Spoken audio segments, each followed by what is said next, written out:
მოგესალმებით პირველ რიგში ამ ძალიან ლამაზი და სასიამოვნო გარემოდან და გეტყვით ახლა რატომ მოვედი დღეს მე თქვენთან.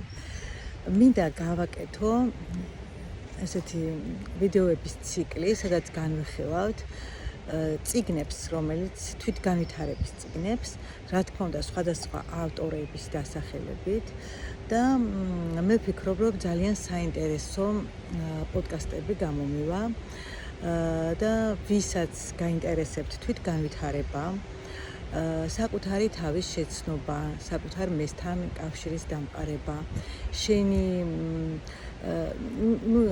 ეს იქნება კონტენტი, რა თქმა უნდა, როგორც ყოველთვის ჩემთან და პირველად დღეს პირველ რიგში მოვედი აი ძალიან საინტერესო წიგნით, რომელსაც ქვია აწმყოს ძალა, ეკჰარტ ტოლეს აწმყოს ძალა და მე ვფიქრობ, რომ ეს წიგნი ძალიან დაგეხმარებათ საკუთარი თავის შეცნობაში პირველ რიგში და რა თქმა უნდა ასევე იმ ჭეშმარიტი მეს აღმოჩენაში, რომელიც ნამდვილად ღირს რა, ერთი სიტყვით ამაზე დაფიქრება ღირს და ძალიან საინტერესო წიგნია. მე რამოდენიმე წლის წინ მაქვს წაკითხული, მაგრამ ნახეთ რა ხდება, რაღაცა გარკვეული პერიოდი იყო, რომ დამჭირდა თვითონ ჩემს კოლეგას მივმართე, რომ სეანსი ჩაეტარებინა. არა მდგრადი სიტუაცია იყო ისეთი, რომ მესაჭიროებდა სეანსი, ისე როგორც ყველა ადამიანს, რა თქმა უნდა, ჩვენც გვჭირდება ხოლმე ეს პირადი კონსულტაციები და მან მირჩია წამეკითხა კიდევ ერთხელ გადამეხედა ამ წიგნისთვის და აქედანაც ვიტყვი, რომ ძალიან დიდი მადლობა მას ამისთვის, რომ კიდევ ერთხელ დამაფიქრა, კიდევ ერთხელ მომეცა საშუალება, რომ ახლიდან გადამეკითხა, იმიტომ რომ არ არის ეს წიგნი, რომელიც ერთხელ უნდა წაიკითხო და საკმარისი იქნება. არა, რა თქმა უნდა. კარგით, ახლა გადავიდეთ წიგნის განხილვაზე. პრინციპში რას ვიზარ, ვიცით? მე მთლიანად მინდა ეს წიგნი რო წაგიკითხოთ, მაგრამ ეს არ იქნება მოსაწყენად წასაკეთე. უბრალოდ არ იქნება ესე, რომ მე დავკითხა, ვიკითხო წიგნი და თქვენ მისმინოთ. ასეთი წიგნები ძალიან ბევრია, ისინი ძალიან საინტერესოა, მაგრამ ეხლა ჩემი ფორმატი იქნება ისეთი, რომ თვითონ თავისი განმარტებებით დაურთოთ, გავარჩიოთ რა ხდება შიგნით, როგორ ანუ ჩვენი აზრით, ჩემ აზრს მე პირადად დავაფიქსირებ და ძალიან დიდი იმედი მაქვს, ვინც იქნება ჩემი აუდიტორია, თავიდანვე ვიტყვი, რომ ყველასთვის არ იქნება, რა თქმა უნდა, თუმცა ძალიან საინტერესო იქნება იმ მხრივ, რომ თქვენი მოსაზრებები დაფიქსიროთ და შეგვიძლია განვიხილოთ კიდეც სხვა მოსაზრებები. არის ძალიან ბევრი რაღაც, რასაც მე ამ ეტაპზე, არ ვიცი ახლა ამ წუთში არ ვეთანხმები, რაღაც პატარ-პატარა რაღაცეებია და ამასთანაც დაკავშირებითაც გავაკეთებ ჩემს კომენტარებს. მთლიანობაში არის ძალიან სასარგებლო და საინტერესო ამ წიგნის გაცნობა. ეს არის ტრანსფორმაციისთვის, ვისაც სურს რეალური ტრანსფორმაცია მოახდინოს თავის ცხოვრებაში. მე გეტყვით, რომ ეკჰარტ ტოლე არის სულიერი მასწავლებელი, თავის თავს მან ასე უწოდა. ის გახლავთ 77 წლის და სხვათა შორის, როდესაც მან წიგნზე მუშაობა დაიწყო, როგორ იყო, იცით, მას რაღაც პერიოდი, გარკვეული ახალგაზრდობის პერიოდში იყო. ეს მე წაგიკითხავთ პატარა წინასიტყვაობასაც შემდეგში უკვე, ჩემი განმარტების მერე, მას ჰქონდა დეპრესიული ეპიზოდები ცხოვრებაში და ძალიან დიდი როლი შეასრულა მასში აწმყოს გაცნობიერებამ. ანუ წიგნის კითხვის მიმდინარეობის პროცესში თქვენ მიხვდებით, რაზეა აქ ლაპარაკი. ანუ რამდენად მნიშვნელოვანია ადამიანისთვის იყოს დარჩეს აწმყოში, იყოს ახლა და ამჟამად, იმიტომ რომ არანაირი წარსული უკვე აღარ არსებობს, იმიტომ რომ წარსულიც ერთ დროს აწმყო იყო, რა თქმა უნდა, და მომავალი საერთოდ უცნობია, არ ვიცით როგორ იქნება, არამც თუ რამოდენიმე ხნის შემდეგ, არამედ აი თუნდაც ამ ვიდეოს ჩაწერის დროს, როდესაც მე ხა თქვენ ამას გიწერთ, არ ვიცი, აიტვირთება, არ აიტვირთება, წესით გეგმა არის ესეთი, რომ უნდა აიტვირთოს, მაგრამ შემდეგ წუთებში, შემდეგ წამებში რა მოხდება, ეს არავინ არ იცის, ასე რომ არ ღირს ამაზეც დროის დაკარგვა და ენერგიის დაკარგვა, აი ესე დეტალურად ავხსნით ახლა ამ არაჩვეულებრივი ადამიანის დახმარებით ძალიან ბევრ რამეს შევიმოეცნებთ ჩვენს და გადავიტანთ ჩვენს ცხოვრებაში. მე რა თქმა უნდა, ხა მარტო წიგნის წაკითხვა, მოსმენა და ეს არ იქნება საკმარისი თუ პრაქტიკულადაც არ ვიმუშავებთ და ჩვენ თავზე არ გადავიტანთ ამ ყველაფერს, მაგრამ დიდი იმედი მაქვს, რომ რატომაც არა, ხო? რატომაც არა. გადავდგათ კიდევ ერთი ნაბიჯი და ბევრი რამე შევცვალოთ უკეთესობისკენ. მოკეთ ეს დავიწყოთ ახლა პირველი, რაც მინდა რომ წაგიკითხოთ ახლა მე, უკვე გადავალ წიგნის, აგერ ჩავიწერე ჩემი ამონაწერებიც გავაკეთე, რაზე უნდა გავამახვილო ყურადღება ძირითადად და რა იქნება. ძირითადად საკვანძო რაღაცები ამოვიწერე, რა თქმა უნდა. მაგრამ მე მინდა წაგიკითხოთ პატარა შესავალი თვითონ ავტორისგან და მომისმინეთ. ანუ ნახეთ რა ხდება ამ წიგნის დაბადება. თვითონ ავტორი წერს, რომ წარსულს იშვიათად ვუბრუნდები. მასზე თითქმის არ ვფიქრობ, მაგრამ რაღაცას გავიხსენებ და მოკლედ გიამბობთ იმას, თუ როგორ გავხდი სულიერების მასწავლებელი და როგორ დაიბადა ეს წიგნი. 30 წლამდე მუდამ აჟიტირებული გახდით. დეპრესიული პერიოდებიც მქონდა და თვითმკვლელობაზეც ვფიქრობდი. თუმცა ახლა მეჩვენება, რომ სხვის წარსულზე ვყვები. ხო, არის ცხოვრებაში ისეთი რაღაცები, რომ შეიძლება მე რაღაცა გარკვეული წლების მერე, როდესაც დაფიქრდები, გქონიათ ალბათ ხო ყველას რომ აი ის ნეტა მე ვიყავი, ან რაღაცა სხვა პერიოდი, სხვა დრო და მეც მქონია ესეთი რაღაცეები სხვათა შორის. 29 წლის ვიყავი, როცა ერთ ღამეს კოშმარში გამეღვიძა. მანამდეც უამრავჯერ გამღვიძებია ამ გრძნობით, მაგრამ ამჯერად ეს ყველა სხვაზე უარესი იყო.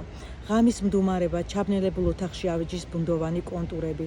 სადღაც შორიდან მომავალი მატარებლის რახრახი, ყველაფერი უცხოდ, მტრულად და უაზროდ მომეჩვენა. იმ წუთს მთელი სამყარო მძულდა. ყველაზე მეტად თავად ჩემი არსებობა მძაგდა. ჰქონდა კი აზრი ამ საცოდავი ყოფის გაგრძელებას? რა საჭირო იყო ამ მუდმივ ტანჯვაში ცხოვრება? მივხვდი, რომ განადგურების ჟინი მკლავდა, არარსებობა მინდოდა. ეს გრძნობა სიცოცხლის გაგრძელების სურვილზე მწველი იყო. ანუ ტიპიური დეპრესია, ხო? ქონია ამ ადამიანს.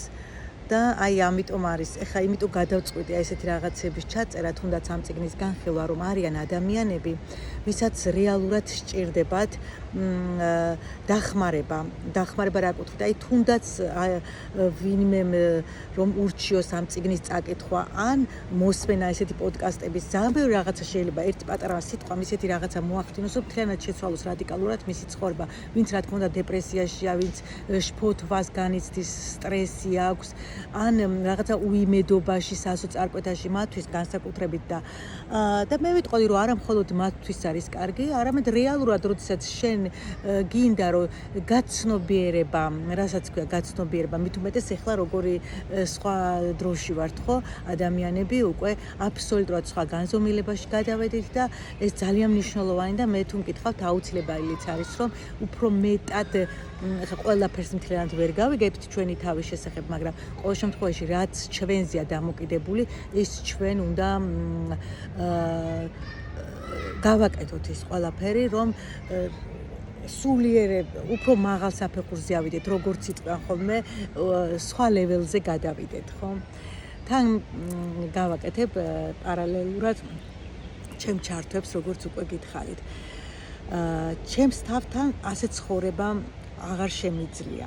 აკვატებულად მიტრიალებდა თავში. მე მივხვდი, რომ ეს განსაკუთრებული აზრი იყო.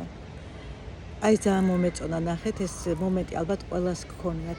ერთი ვარ თუ ორი? ანუ ახრიდან ვკითხულობ, ჩემს თავთან ასე ცხოვრება აღარ შემიძლია. აკვატებულად მიტრიალებდა თავში, ავტორი გვეუბნება. მე მივხვდი, რომ ეს განსაკუთრებული აზრი იყო. ერთი ვარ თუ ორი? თუ ჩემს თავთან ცხოვრება აღარ მინდა, გამოდის რომ ორი ყოფილვარ.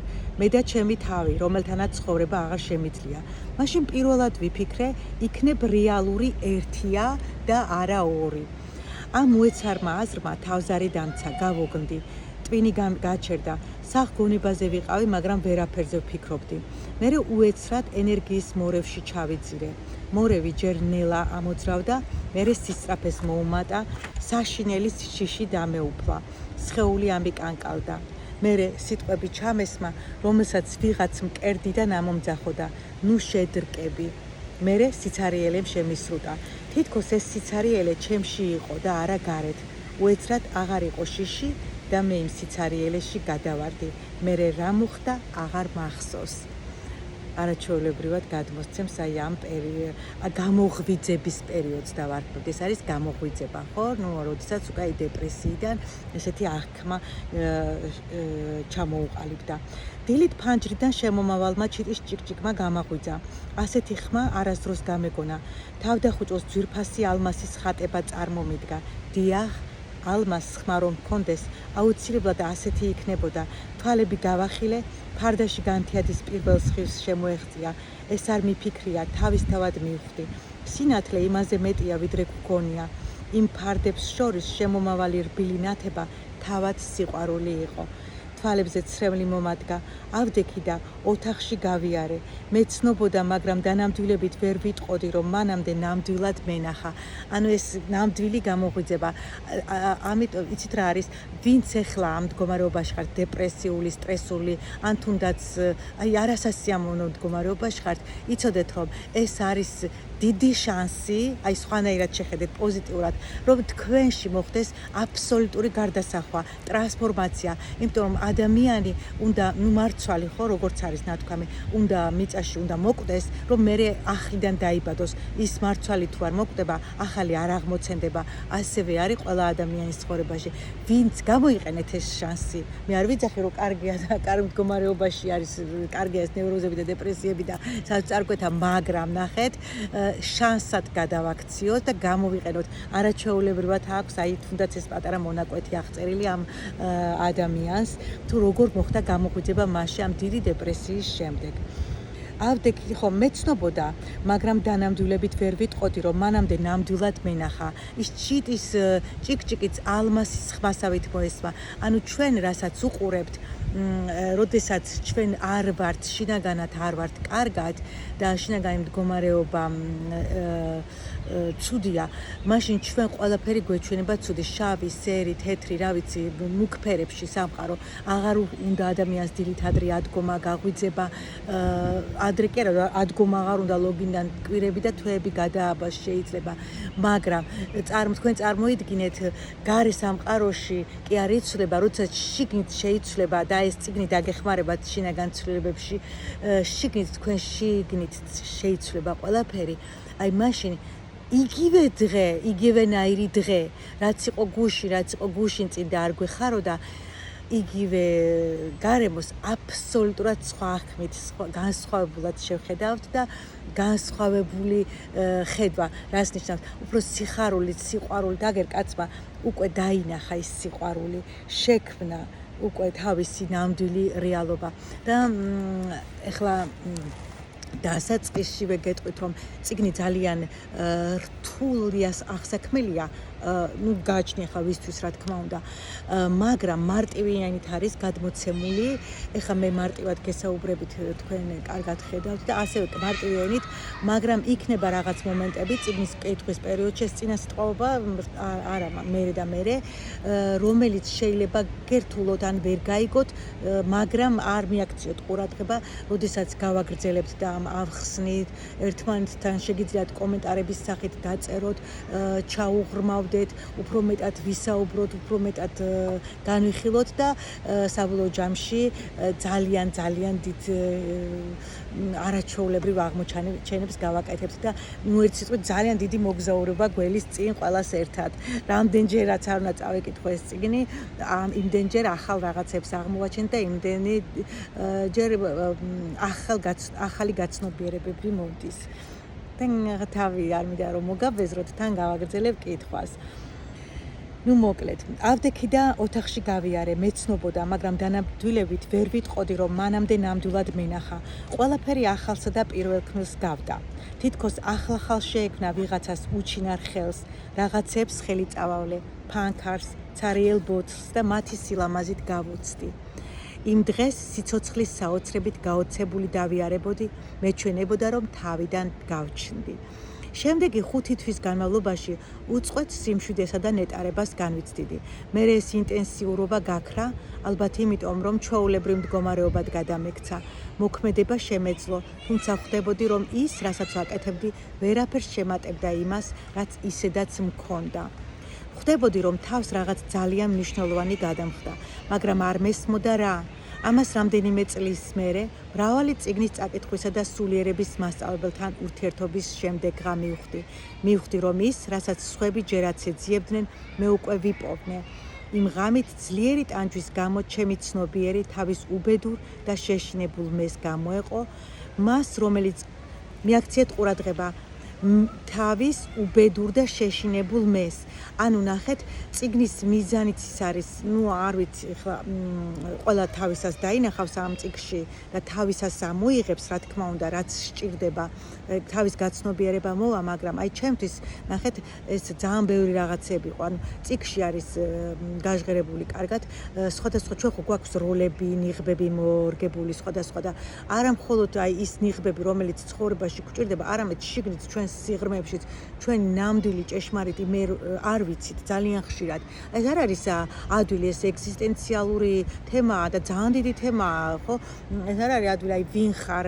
შენ რო შეგეკითხო, აუცილებლად მეტყვით, რომ დაასახელებთ ბევრი თქვენგანი, რა თქმა უნდა, თუმცა სხვანაირად შეიძლება, მაგრამ რო თქვენს იდენტიფიკაციებს, თქვენს როლებს ცხოვრებაში, ვინ ვარ, დედა ვარ, შვილი ვარ, მეუღლე ვარ, მასწავლებელი ვარ თუ მოსწავლე ვარ, არ ვიცი ვინ ვარ, ყველას აქვს თავისი რამდენი წლის ვარ, სახს და გვარს იტყვი, მაგრამ სინამდვილეში, ხო, ან შეიძლება გადახვიდეთ, რომ აი მე ჩემი ემოციები ვარ, აზრები ვარ, ჩემი გონება ვარ და აი წიგნში ფანტასტიკურად არის აღწერილი, რომ ჩვენ იმაზე ბევრად მეტი ვართ, ვიდრე აი ხა მე ეს ყველაფერი ჩამოვთვალე. აი ისეთი აღმოჩენებს გააკეთებთ, რომ საოცრებებში მოგზაურებთ. და ნუ მოკლედ აი აგერ აქ ხაზგასმით აღნიშნული ადამიანს, რომ მე წავიკითხო, მე უკვე იმ ღამით ძლიერი ტანჯვის გამო ჩემი ცნობიერი თავის უბედურ და შეშინებულ მეს გამოეყო. ანუ ჩვენ გვაქვს ჩვენი აი ეს როცა გვეშინია, როცა რაღაცა საცოდავის როლში ვართ, რაღაცა აი ეს როლებში ყოფნის დროს ეს გამოეყო ამ შეშინებულ მეს, რომელიც გონების ფიქცია იყო, ანუ გონება მოიგონა. ამ გამოყოფის შემდეგ ჩემი ყალბი ნატანჯი მე უეცრად ისე ჩაიფუშა, თითქოს გასაბერი სათამაშო დენიდან გამორთესო. მას შემდეგ ჩემი ნამდვილი ბუნება, ჩემი მუდმივი მე ვარ, დარჩა, ეს ნამდვილი მე დარჩა. ის ცნობიერებაა მისი წმინდა სახით, იმ სახით, რომელიც მანამდე არსებობს, სანამ იგი ფორმასთან გაიგივებს თავს. ნუ მოკლედ საინტერესოა. მოგვიანებით იმ საბრძანის შეცვლას ვისწავლე, სადაც არც დროა და არც სიკვდილი და რომელიც თავდაპირველად სიცარიელე მეგონა. მერე ისეთ ენით აღუწერულ ნეტარებასა და სიწმინდეს გრძნობდი, რომელთანაც ის პირველ განცდილი ახლოსაც ვერ მივა. ზოგჯერ ანუ თანდათან კიდე და კიდე უფრო და უფრო მეტი აღმოჩენები გამოგვიძებას მერე უკვე სხვათა შორის წიგნში გასხივოსნებაზე არის ძალიან კარგად აღწერილი და მოკლედ საინტერესოა. ზოგჯერ მცირე ხნის განმავლობაში ფიზიკურ დონეზე ვერაფერს ვგრძნობდი. არ მქონდა ურთიერთობები, სამსახურის სახლი, სოციალურად განსაზღვრული იდენტობა. ლამის 2 წლის განმავლობაში პარკში სკამზე ვიჯექი და საოცარ ნეტარებას ვეძლეოდი. ყველაზე ლამაზი გამოცდილებებით წარმავალია. ალბათ ყველაზე მნიშვნელოვანი ის სიმშვიდე იყო, რომელსაც მთელი იმ დროის განმავლობაში ვგრძნობდი. ზოგჯერ ძლიერი, იმდენად ძლიერი, რომ მეჩვენებოდა ხელით შევეხებოდი. მეგონა, რომ მას სხვებიც გრძნობდნენ. ზოგჯერ უკან იხევდა და შორეული მელოდიასავით ჩამესმოდა. მერე ადამიანები მოდიოდნენ და მეუბნებოდნენ, მეც მინდა ის, რაც შენ გაქვს, მომცემ ან მასწავლი მის მოპოვებას. მე კი პასუხობდი ის შენც გაქვს მაგრამ ვერ გრძნობ რადგან შენი გონება ზედმეტად ხმაურობს აი ესეც ხაზგასასმელი ფრაზა ანუ აქ იქნება ბევრი ახსნა როგორ გავაჩუმოთ გონება როგორ დავჩეთ და როგორ მოვიპოვოთ სიმშვიდე მე კი პასუხო ეს პასუხი მოგვიანებით იმ წიგნად გადაიქცა რომელიც ახლა ხელთ გაქვთ სანამ აზრზე მოვიდოდი გარე იდენტობად შევიძინე სულიერების მასწავლებელი გავხდი ეს არის ავტორის წინა სიტყვაობა აი აგერ უკვე 20 წუთია რაც ვსაუბრობ მოდი მე ეხლა ამაზე შევჩერდები პრინციპში შეიძლება მეორე თავიც გავაგრძელოთ აი ცოტა კიდე გავაგრძელოთ მაშინ დიდხანს თავს აქედან პატარ-პატარა ამონარიდებს გაგიკეთებთ და მე შემდეგში უკვე გადავიდეთ წიგნის თავების განხილვაზე ჭეშმარიტება რომელიც თქვენშია ეს წიგნი ჩემი საქმიანობის არსს გადმოსცემს რამდენადაც მისი სიტყვებით გადმოცემა შეიძლება ეს ის საქმიანობაა რომელსაც ბოლო 10 წლის განმავლობაში ევროპასა და ჩრდილოეთ ამერიკაში სხვადასხვა ადამიანებსა და სულიერების მაძიებელს ვაცნობ და ვუზიარებ ანუ ძალიან პოპულარულია ეს წიგნი ამერიკაში განსაკუთრებით თვითონ ეს კაცი არის გერმანული წარმოშობის, მაგრამ ცხოვრობს თურმე ვანკუვერში. წეგან გითხარით რომ 77 წლის არის და სხვა წიგნებიცაა გამოცემული, ახალი დედამიწა და თქვენი ცხოვრების მიზნის გაღვიძება, მათ შორის ეს წიგნები ძალიან კარგია და ალბათ მე შემდგომში მათაც განვიხილავთ, ჯერ ამაზე დიდი დრო გვჭირდება საკმარისად ამ წიგნის განხილვაზე და შესწავლა გონებით კი არა, ანუ შეგრძნების დონემდე, როდესაც უკვე შენზე აპრაქტიკებ და გადმოდის შენს ცხოვრებაში გადმოგაქვს ეს ყველაფერი, რაც იმედოვნებ დიდი ენთუზიაზმით ვწერ ამ ვიდეოს და ძალიან დიდი იმედი მაქვს რომ აი ძალიან ბევრი თუ არა ყოველ შემთხვევაში 1-2 ადამიანიც თუ შედეგებს მიიღებს ამ წიგნით მე ძალიან მადლიერი ვიქნები მოკლედ სამყაროსი რომ აი ეს საშუალება მომეცა. ხო, კიდე რაზეა წიგნში ლაპარაკი? წინამდებარე წიგნი იმ ფორმით, როგორიცაც არსებობს, იმ სპონტანური კითხვების საფუძველზე შეიქმნა, რომელსაც ადამიანები სემინარებზე, მედიტაციის გაკვეთილებსა და კერძო კონსულტაციებზე მისვამდნენ.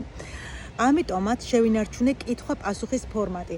აქ წიგნში იქნება დასმული ხოლმე კითხვა და მე ასცემს ეს პასუხს თვითონ თავებზე, როდესაც გადავალთ და ესეც გაითვალისწინებთ. პრინციპში გეტყვით, როდის იქნება კითხვა ხოლმე. მაშინ მათგან იმდენი ვისწავლე და მივიღე, რამდენიც მათ ჩემგან. ზოგი რამ სიტყვით ჩავიწერე, ზოგი განვაზოგადე, ხშირად დასმული შეკითხვები გავაერთიანე და არსის გათვალისწინებით ერთი საერთო პასუხი შევქმენი. ზოგჯერ წერის პროცესში სხვა პასუხებამდე მივდიოდი, რომელიც უფრო სიღრმისეული და გააზრებული იყო, ვიდრე მაშინ, როცა ვთქვი. რაღაცების დაზუსტება რედაქტორმაც ვთხოვაო. გამოვიდა ეს წიგნი. პირველ ხო და როგორ აქვს იცი ორი დონე აქვს გამოყოფილი. პირველ დონეზე ის საუბრობს გამოღვიძებაზე. ეხლა წაგიკითხავთ თავის ადამიანის მცდარ შეხედულებებზე რა გვაქვს ჩვენ შიგნით რა არის. პირველ დონეზე თქვენს ყურადღებას მივაპყრობ იმას, რაც მცდარია თქვენში. საუბრობ ადამიანის არაცნობიერსა და მის მიერ შექმნილ დისფუნქციონირებაზე, მის ყველაზე გავრცელებულ გამოვლინებაზე ქცევაში, ურთიერთობებში არსებული კონფლიქტებიდან დაწყებული ტომებსა და სახელმწიფოების შორის მიმდინარე ომებით დამთავრებული, ანუ ჩვენ დესტრუქციულ პროგრამებზეა ლაპარაკი პირველ დონეზე, რადგან ნახეთ მნიშვნელოვანია იმის ცოდნა, რადგან თუ მცდარად აღიარება არ ისწავლეთ, არ უნდა ჩათვალოთ რომ ის თქვენ ხართ. ანუ ნახეთ ჩვენში რაღაცას რო ვიპოვნით, ავტორი გვეუბნება და ისედაც ეს სწავლებები გეწოდინებათ, რომ რასაც ვხედავთ ჩვენში, ჩვენ ვარქმევთ, რომ აი მე კი არ ვარ ის და თავს კი არ ვაიდენტიფიცირებ იმ საქციელთ, ანუ მე კი არ ვარ ცუდი, მე შეიძლება რაღაც შემეშალა, მაგრამ ის არ ვარ მე.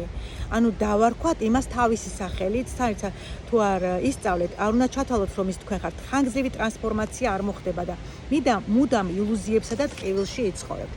ამ დონეზე გაჩვენებთ, როგორ არ უნდა აქციოთ ის, რაც მცდარია თქვენში, თქვენს მედ. ანუ რაც ეხლა ვთქვი, ის არ ვარ მე, უბრალოდ ის მოხდა, ის რაღაცა გავაკეთე, ჩემი საქციელის რაღაც თვისება იყო, მაგრამ მე არ ვარ ჩემი თვისება. და პრობლემა და არ უნდა ვაგრძელო, რადგან მცდარი მხოლოდ ასე უგდავყოფს თავს. და მეორე დონეზე კი ადამიანის ცნობიერის სიღრმისეულ ტრანსფორმაციაზე ვიმსჯელებთ. არა როგორც შორეული მომავლის შესაძლებლობაზე, არამედ იმაზე, რისი გაკეთებასაც ახლა შეძლებთ. მიუხედავად იმისა, ვინ ხართ ან სად იმყოფებით, გაჩვენებთ, როგორ განთავისუფლდეთ თქვენივე გონების მონობისგან, როგორ შეხვიდეთ ცნობიერების გასხივოსნებულ მდგომარეობაში და შეინარჩუნოთ ის ყოველდღიურობაში. ეხლა რაც შეეხება გასხივოსნებას, თქვენ ეხლა არ შეგაშინოთ ამ სიტყვამ, იმიტომ რომ არის მოსაზრება, სხვადასხვა მოსაზრება გასხივოსნებასთან დაკავშირებით. თქვენ თუ გინდათ დაწერეთ ეხლა კომენტარებში, რას ნიშნავს თქვენთვის ეს სიტყვა, რა არის თქვენთვის გასხივოსნება და მე პერიოდულად აქ ავტორი აგვიღწერს თავის გადმოსახედიდან და მე რასაც ავტორი იძახის გასხივოსნებასთან დაკავშირებით აბსოლუტურად ვეთანხმები, იმიტომ რომ ზოგს გონია რომ გასხივოსნებული ადამიანი მარტო სულიერია და თავის ფიზიკურ სხეულს ყურადღებას არ აქცევს, მარტო უნდა დაჯდეს და 24 საათი მედიტაციებში იყოს და არაფერი არ უნდა აკეთოს და მხოლოდ უნდა გასული ამ სამყაროდან. სიამოვნებაში ასე არ არის და მე ამ მოსაზრებას რა თქმა უნდა ვიზიარებ და მხარს უჭერ, იმიტომ რომ აქ კარგად არის გადმოცემული როგორ უნდა ვიზრუნოთ სხეულზე, ძალიან ბევრი საინტერესო რამე შეგვხვდებათ ერთი სიტყვით, აღარ გავასწრებ მოვლენებს წინ. ნუ მოკლედ, კიდე რა არის, კითხვის დაწყებისას შეიძლება ზოგი სიტყვის ავტორი გვეუბნება ყოფიერების და აწყოში ყოფნის მნიშვნელობას. ანუ ხშირად ახსენებს სიტყვას ყოფიერებას და ამასაც ნელა მივხვდებით, გვეუბნება ავტორი და აწმყოში ყოფნის მნიშვნელობა. კიდე რას ნიშნავს, ამაზე იქნება ხშირად აქცენტი.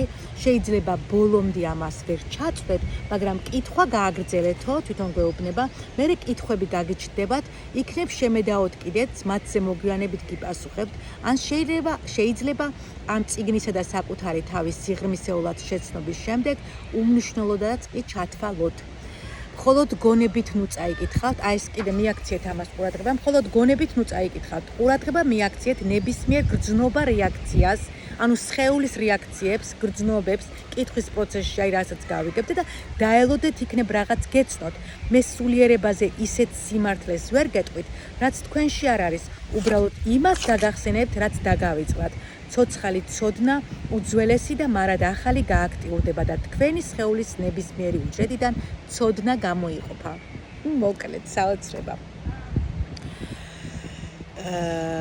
მოკლედ, აი ესე გონება ყველაფერს კატეგორიებად ყოფს და სხვებთან შედარებას ცდილობს, ნუ ჩვენ ეს არ გაგიკვირდებათ, ანუ აი ის კარგია, ის ცუდია, ის ამაზე უკეთესია, ის ამაზე დიდია, ის იმაზე ასეთია და ისეთია. ამიტომ ახლავე გეტყვით, რომ ამ წიგნში გამოყენებულ ტერმინოლოგიას სხვა სწავლებებისას ნუ შეადარებთ. დაიბნებით.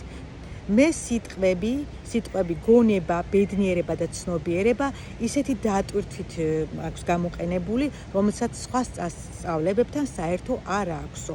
ნუ ერთ სიტყვას ნუ ჩაებღაუჭებით. ისინი საფეხურებია, რომლებიც რაც შეიძლება სწრაფად უნდა გავიაროთ.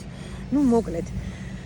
დღეს დავასრულოთ ამით, აი 9 საათია თითქმის უკვე ვსაუბრობ და შემდგომში უკვე გადავიდეთ და დავიწყოთ წიგნის წაკითხვა, თქვენთან ერთად წავიკითხავ, თქვენთან ერთად განვიხილებ, თქვენთან ერთად გავიზრდები, თქვენ იქნებით ჩემი მასწავლებლები და მე ვიქნები თქვენი მასწავლებლები, აი ასე რომ საინტერესო ციკლი იქნება. თუ მოგეწონათ ვიდეო, თუ მოგეწონათ აი ეს ფორმატი, თუ ექნება გამოხმაურება, რა თქმა უნდა, მე ისედაც გავაგრძელებ ერთი ადამიანიც რომ იყურებდეს, მაგრამ რა თქმა უნდა გამეხარდება, თუ თქვენ მხრიდან იქნება აქტიურობა, თუ დაადებთ ამ ვიდეოს ლაიქებს, YouTube-ზე იქნება ავტვირთული ეს ვიდეო და YouTube-ს აქვს ესეთი პროგრამა რო თვითონ მე სხვებსაც ამოუგდებს და მე ძალიან მადლიერი დაგრჩებით და რა ვიცი, აბა წინასწარ მადლობას გიხდით და მომავალ შეხვედრამდე ძალიან მალე ავტვირთავ უკვე მეორე შემდეგ ნაწილებს. ნახვამდის.